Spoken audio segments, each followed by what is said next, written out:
No-show pa rin si Senador Ronald Bato de la Rosa sa pagbabalik sesyon ng Senado. Pinag-aaralan naman ng liderato ng Senado kung dapat na nga bang suspendihin ng Senador o hindi na swelduhan. Yan ang ulat ni Luisa Erispe.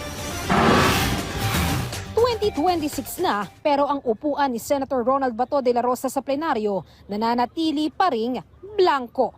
Kahapon, sa pagbabalik sesyon ng Senado, si Senator Bato lang ang nag-iisang hindi nagpakita at dumalo. Ayon kay Senate President Vicente Soto III, wala pa ring paramdam si Bato kung papasok ba ito. I have not heard any information from Senator Bato. Kahit I was wondering nga, paano siya nakapirma doon sa minority opinion.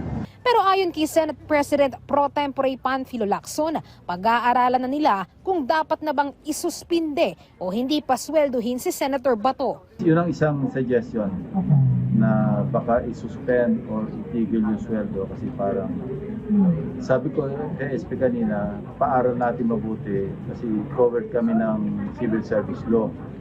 Baka hindi ubra yung hindi mo pa sweldo yung senador kung walang basis. Ipapadaan naman sa Ethics Committee ang magiging solusyon o rekomendasyon para kay Senator Bato. Magmumula ito sa iyahaing ethics complaint ni dating Senator Antonio Trillanes IV sa Mayo kung kailan 6 months ng absent si Senator Bato. Tama rin sa SP, we have our own rules. Bound tayo ng Ethics Committee recommendation. Once ma-adapt sa plenary, pwedeng isa sa mga recommendations at pwedeng implement ng plenary na itigil.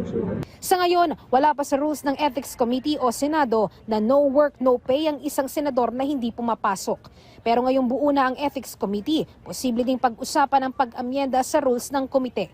Matatandaan na huling nagpakita si Senator Bato sa Senado noong November 2025. Nagparamdam naman ito sa kanyang social media noong kaarawan niya noong January 21 pero hindi sinabi kung saan siya naroon. Pinaniniwala ang nagtatago si Senator Bato matapos kumalat ang issue na may inilabas ng warrant of arrest ang International Criminal Court laban sa kanya sa kaso niyang Crimes Against Humanity. Pero hanggang sa ngayon, hindi pa rin ito kumpirmado. Luisa Erispe para sa Pambansang TV sa Bagong Pilipinas.